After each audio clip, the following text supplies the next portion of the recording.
हाय दोस्तों, पाइथन के lecture series में आपका स्वागत है। आज हम लोग पढ़ने वाले हैं बाइनरी सर्च यूजिंग पाइथन। तो आपको पता है कि बाइनरी सर्च एक सर्चिंग टेक्निक है जो बेस्ड है कंसेप्ट डिवाइड एंड कॉन्कर पे। ठीक है, डिवाइड एंड कॉन्कर का हिंदी मतलब है कि फूट डालो और राज्य करो। इसका जो संदर्भ है, जो टेक्निकल मतलब है वो ये है कि डिवाइड एंड कॉन्कर का मतलब होता है कि एक बड़ी प्रॉब्लम को छोटे छोटे टुकड़ों में डिवाइड करें और फिर हम उसको सॉल्व करें। जैसे अंग्रेज़ों ने हमारे साथ किया था। जब अंग्रेज़ यहाँ पर आए तो हम लोग कई तरीके से अलग अलग डिवाइड थे। मतलब हमारी जनसंख्या तो ठीक थी, लेकिन हम कास्ट के नाम पे, अमीरी गरीबी के नाम पे, रीजन के नाम पे इतने डिवाइड थे कि उन्होंने अलग अलग तरीके के लोगों का समूह बनाया और सबको अलग अलग तरीके से मैनेज कर लिया। तो इस तरीके से उन्होंने हम पे राज किया। तो उसी जो कंसेप्ट है, उसी कंसेप्ट को बोलते हैं divide and conquer. Divide and conquer का मतलब है कि एक बड़ी प्रॉब्लम को छोटे छोटे टुकड़ों में डिवाइड करेंगे और फिर हम उसको सॉल्व करेंगे। ठीक है। अब जो टाइम कॉम्प्लेक्सिटी होती है बाइनरी सर्च की, वो होती है ऑर्डर ऑफ लॉग एन। ये टाइम कॉम्प्लेक्सिटी होती है, इसकी टाइम कॉम्प्लेक्सिटी होती है ऑर्डर ऑफ लॉग एन। ये कैसे कैलकुलेट होता है ये भी जानने की ज़रूरत नहीं है। अभी आप बस मान के चलिए कि ऑर्डर ऑफ लॉग एन हमारी टाइम कॉम्प्लेक्सिटी होती है। इसको कब यूज करेंगे? जब लिस्ट की साइज छोटी होगी, जब एरे की साइज छोटी होगी, जब हमारे पास कम नंबर होंगे तो हम लीनियर सर्च अप्लाई कर सकते हैं। लेकिन जब हमारे पास नंबर ज़्यादा हैं तो हम बाइनरी सर्च अप्लाई कर सकते हैं। अब यहाँ पे एक डिबेट उठता है कि भाई कितना ज़्यादा, तो वो कितने ज़्यादा की डेफिनेशन यहाँ पे देने का कोई मतलब नहीं है। आप समझिए कि अगर लाख, 2 लाख, 4 लाख, 10 लाख एलिमेंट्स हैं तो वहाँ पे हमें यूज करने में binary search best searching technique है। एक कंस्ट्रेंट भी है, मतलब ये पहले से क्या होना चाहिए कि अगर आप बाइनरी सर्च अप्लाई करने जा रहे हैं तो data should be sorted in either ascending order either in descending order. Generally ascending order में हम लोग लेते हैं, डिसेंडिंग में भी अगर वो सॉर्ट है तो भी आपका चलता है। ठीक है। अब इसको एग्जाम्पल से हम लोग समझते हैं। जैसे मान लीजिए कि हमारे पास कुछ नंबर्स हैं 10 से लेके 100 तक, 10, 20, 30, 40 कुल 10 एलिमेंट्स हैं और हमें 60 को सर्च करना है। तो आपको पता है कि हमारे पास ये लिस्ट है। तो हम इसको किस तरीके से करते हैं? अगर हमें इसे सर्च करना होता है तो हम उसको कुछ इस तरीके से करते हैं कि हम एक एल्गोरिदम जो इसकी लिखते हैं, किस तरीके से हम एक स्टार्ट मान लेते हैं। ठीक है। तो एक स्टार्ट आप नाम का वेरिएबल मान लीजिए जिसकी शुरुआती वैल्यू 0 होगी, जो स्टार्टिंग इंडेक्स को रिप्रेजेंट करेगा। एक एंड नाम का वेरिएबल मान लीजिए जिसकी वैल्यू होगी, जितनी लेंथ होगी उतनी, जैसे 9 होगी इसकी लेंथ होगी। अब क्या होगा? अब हम लूप तब तक इसमें ऑपरेट करते हैं जब तक हमारा जो स्टार्ट है वो एंड से छोटा या बराबर नहीं है, तब तक हम इसमें लूप ऑपरेट करते हैं।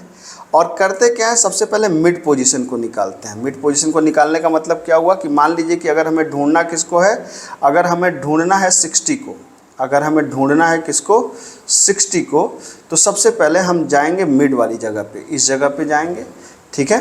तो हम चेक करेंगे मिड इक्वल टू कैसे निकाला हमने? मिड इक्वल टू निकाला कि स्टार्टिंग, ये स्टार्टिंग को रिप्रेजेंट कर रहा है आपको पता है, और ये एंडिंग को रिप्रेजेंट कर रहा है, तो starting plus ending divide by 2। ठीक है। तो मिड को निकालने के लिए आप क्या कर सकते हैं? मिड को निकालने के लिए आप कर सकते हैं कि स्टार्ट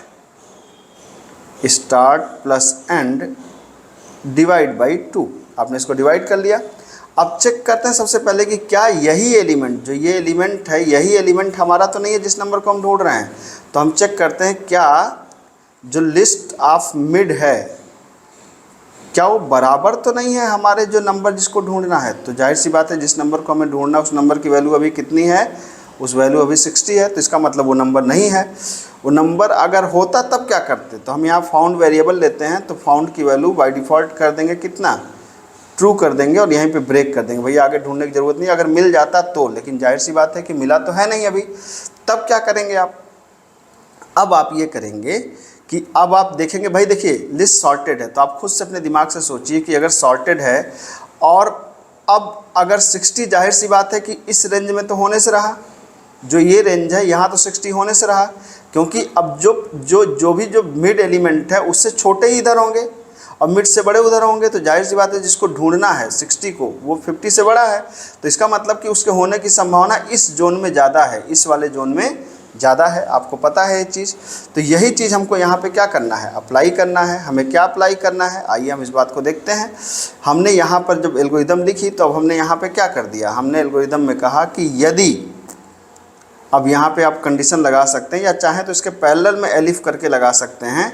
आपने कहा कि यदि नंबर अगर छोटा है किसके, लिस्ट ऑफ मिड से, तो अगर ये छोटा होता, मान लीजिए हमें 30 ढूंढना होता, तो जाहिर सी बात है कि अब हमें अगर 30 ढूंढना होता तो हम बस इसी रेंज में ढूंढेंगे ना, अब इधर नहीं हो सकता हो। तो इसका मतलब है कि हम एंड को उठा करके क्या ला दें, मिड से पहले ला दें। तो इसका मतलब ये हुआ कि मतलब अब एंड उठ के यहाँ से कहाँ आ जाएगा, यहाँ पे आ जाएगा अगर 30 ढूंढना होता तो। ठीक है, तो अब हम क्या करते हैं, हमने यहाँ पे कर दिया कि एंड इक्वल टू, जो हमारा एंड था, एंड इक्वल टू क्या हो गया, एंड इक्वल टू हो जाएगा mid -1, and equal to mid -1। नहीं तो क्या होगा, नहीं तो नंबर अगर बड़ा होगा, या आप चेक लिख ही सकते हैं कि अगर नंबर बड़ा है किससे, लिस्ट ऑफ मिड से, तो अगर बड़ा होता, जाहिर सी बात है कि अगर नंबर बड़ा, जैसे 60 बड़ा है, तो अब हमको इस एरिया में ढूंढने की ज़रूरत है। मतलब हमें उसको किस एरिया में ढूंढने की ज़रूरत है, इस एरिया में ढूंढने की ज़रूरत है। अब इस एरिया में ही वो मिलेगा, अब इस एरिया में मिलने की संभावना नहीं है। तो हमने क्या कर देना है, हमने सिंपल कर देना है यहाँ पर क्या, start is equal to mid +1। इस लूप के बाहर अगर नंबर मिलता है तो फाउंड की वैल्यू क्या आएगी, ट्रू आएगी, और नंबर नहीं मिलता है तो फाउंड की वैल्यू क्या आएगी, फॉल्स आएगी। तो ये पूरी एल्गोरिदम एक तरीके से आप इसको देख सकते हैं। ठीक है, अब इसको अगर आप ड्राई रन कराना चाहें तो आप इसको, आइए इसको थोड़ा हम लोग ड्राई रन करा के भी देख लेते हैं। आइए इस चीज़ को हम लोग थोड़ा सा समझ लेते हैं। हमें नंबर ढूंढना है किसको, 60 को। ठीक, चलिए, तो अब नंबर ढूंढना है 60 को, तो अब इस चीज़ को हम लोग समझते हैं। तो पहली बार क्या हुआ, पहली बार स्टार्टिंग कितना है 0, एंडिंग कितना है 9, आपको पता है। मिड कितना हुआ, मिड हुआ स्टार्टिंग मतलब 0 + 9 डिवाइड बाई 2, इसका मतलब ये कितना आ जाएगा, 4 आ जाएगा। तो क्या एरे ऑफ मिड मतलब क्या 4 की वैल्यू, क्या 4 की वैल्यू बराबर है क्या नंबर 60 हमें ढूंढना था। ठीक है, जो नंबर हमें ढूंढना है उसको यहाँ पे लिख लीजिए, नंबर जो हमें ढूंढना है दैट इज़ 60। ठीक है, तो नहीं है, ये तो 50 है। अब हमने चेक किया कि अब हम इस कंडीशन पे आ गए, क्या नंबर छोटा है, नहीं, नंबर बड़ा है, हाँ नंबर बड़ा है। जब नंबर बड़ा है तो हमने क्या किया है, ध्यान दीजिए, स्टार्ट इक्वल टू मिड +1। तो जब नंबर बड़ा है तो हमने कहा कि स्टार्ट की वैल्यू को क्या कर दो, तो स्टार्ट इज इक्वल टू कर दिया मिड +1, मतलब मिड +1 कितना आ गया, जो मिड की वैल्यू कितनी थी 4 थी, मिड की वैल्यू 4 थी, तो मिड +1 मतलब कितना आ गया 5 आ गया। ठीक है, अब सोचिए अगली बार लूप फिर से चली। ठीक है, तो अगली बार लूप फिर से चलेगी। अब इसको मैं यहीं पे लिख दे रहा हूँ, मिड की वैल्यू कितनी हो गई थी 4 हो गई थी, आपको पता है। ठीक है, अब क्या किया, स्टार्टिंग की वैल्यू अब कितनी हो गई, स्टार्टिंग की वैल्यू हो गई थी हमारे पास, स्टार्ट की वैल्यू जो है हमारे पास हो गई थी, ये 5 है तो ये 5 हो गई थी। एंड की वैल्यू हमारे पास कितनी है 9 है। मिड कितना हो गया 9 + 5 14 डिवाइड बाई 2 मतलब कितना आ जाएगा 7। अब चेक करेगा क्या जो 7 की वैल्यू है, 7 की वैल्यू मतलब ये वाली वैल्यू, क्या 60 के बराबर है क्या, नहीं बराबर नहीं है। फिर क्या चेक करेगा कि जो नंबर ढूंढना है 60, नंबर ढूंढना है किसको 60, क्या छोटा है क्या लिस्ट ऑफ मिड से। तो मिड की वैल्यू इस समय कितनी है, मिड की वैल्यू है इस समय 7 मतलब 80, ये वाली वैल्यू है मिड की। ठीक है, तो क्या इससे छोटा है क्या, हाँ इससे छोटा है। जब इससे छोटा है तो क्या हो जाएगा, छोटा है तो आ जाएगा एंड इक्वल टू मिड -1। तो एंड की वैल्यू कितनी आ जाएगी, अब जो एंड की अपडेटेड वैल्यू हो जाएगी वो हो जाएगी 7 - 1 मतलब 6। लूप फिर से चली, अब स्टार्ट कितना हो गया, स्टार्ट में तो कोई चेंज है नहीं 5 है। एंड कितना हो गया, एंड की वैल्यू यहाँ पे देखिए अपडेट हो गई थी, कितना था, एंड की वैल्यू हो गई है इस समय 6। मिड कितना निकल के आया 6 + 5 11, 11 डिवाइड बाई 2 मतलब 5।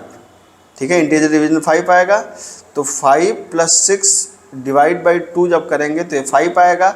और क्या एरे ऑफ 5 की वैल्यू 60 के बराबर है क्या, आप देख सकते हैं कि एरे ऑफ 5 की वैल्यू 60 के बराबर है। इसका मतलब ये दोनों क्या हो गए, ये दोनों मैच कर गए। जब ये दोनों मैच कर गए तो इसका मतलब क्या हो गया, फाउंड हो गया ट्रू और लूप हो गई ब्रेक। लूप से बाहर इसको आप चेक कर लें। ठीक है, अब इसको अगर आप देखना चाहें करके, जैसे ये मैंने करके पूरा कर दिया, अब इसका आपको प्रोग्राम बनाकर देखना चाहें तो बिल्कुल मिनटों के अंदर आप प्रोग्राम आपका बन सकता है। एकदम तुरंत आप जाइए और इस प्रोग्राम को आप यहाँ पर बस बना डालिए। आपको करना क्या है, यहाँ पर आप गए, सिंपल आप एक लिस्ट ले लीजिए। लिस्ट के अंदर आपने कहा कि 10, 20, 30, 40, 50, 60, 50, 60, 70, 80, 90 एंड 100, कुछ भी ले सकते हैं। मतलब याद रखिए असेंडिंग ऑर्डर में होना चाहिए। अगर आप इनपुट भी कर रहे हैं तो या तो असेंडिंग ऑर्डर में दें या तो असेंडिंग, उसको बाद में असेंडिंग में अरेंज कर दें। दोनों ऑप्शन आपके पास है। नंबर इक्वल टू आप कर सकते हैं क्या, INT इनपुट, आप कर सकते हैं एंटर नंबर फॉर कह लिए सर्च, ये हमने दे दिया। अब हमने एक स्टार्ट लिया, मान लेते हैं S इक्वल टू 0 और एक E लिया, या वही करते हैं पूरा कर लेते हैं, स्टार्ट इक्वल टू 0 और end equal to length of list -1। आपको पता है कि लेंथ ऑफ लिस्ट 10 होगा तो इंडेक्स तो 9 तक है, तो 9 पे गए। हमने कहा लूप तब तक चलाओ भैया, कब तक, जब तक स्टार्ट हमारा छोटा या बराबर है एंड के। अब यहाँ पे पहले मिड कैलकुलेट करिए, तो मिड इक्वल टू क्या होगा, start plus and divide by 2। यदि लिस्ट का मिड बराबर है किसके, बराबर है नंबर के, तो इसका मतलब क्या हुआ, लिस्ट का मिड अगर बराबर है नंबर के तो हम एक वेरिएबल ऊपर यहाँ पे डिफाइन कर लीजिए फाउंड, ठीक है। यहाँ पे डिफाइन कर लीजिए फाउंड इक्वल टू क्या कर लीजिए true, sorry found equal to कर लीजिए फॉल्स। और यहाँ पे क्या करिए, अगर बराबर है तो आप कह सकते हैं क्या, कह सकते हैं कि फाउंड इक्वल टू ट्रू और लूप कर दीजिए क्या ब्रेक। यहाँ पे दूसरी कंडीशन लगा दीजिए कि यदि नंबर छोटा है लिस्ट ऑफ किसके, मिड के, तब क्या कर दो, तब कर दो कि एंड इक्वल टू क्या, एंड इक्वल टू मिड -1, नहीं तो स्टार्ट इक्वल टू मिड +1, ठीक है। ये लॉजिक मैं ऑलरेडी बता चुका हूँ आपको। अब लूप से बाहर आके आप चेक कर लीजिए कि यदि लूप से बाहर फाउंड की वैल्यू क्या है, फाउंड की वैल्यू अगर ट्रू है तो इसका मतलब कि element found in the list, else आप कह सकते हैं क्या, print element does not found in the list. ये हो गया आपका। इसको आप रन करा दीजिए, आप देख सकते हैं आपने दिया 20 सर्च करने को, फाउंड इन द लिस्ट। हमने क्या किया, हमने दे दिया 90 सर्च करने को, फाउंड इन द लिस्ट। इस बार हमने दे दिया 123 नहीं है, element does not found in the list. तो आप देख सकते हैं कि यहाँ पर ये जो लॉजिक है बेसिकली जो हमने यहाँ से स्टार्ट करी है, ये यहाँ से लेके यहाँ तक की basically this is the logic of binary search. तो ये बाइनरी सर्च की लॉजिक है जो बड़े ही आराम से आप चाहें तो इम्प्लीमेंट कर सकते हैं अपने प्रोग्राम में, ठीक है। तो होपफुली आपको बात समझ में आई होगी, काफ़ी इंटरेस्टिंग है। इसको आप एक बार करके देखिएगा ज़रूर, तभी आपको और क्लियर होगा। मिलते हैं अगली क्लास में। Thank you so much.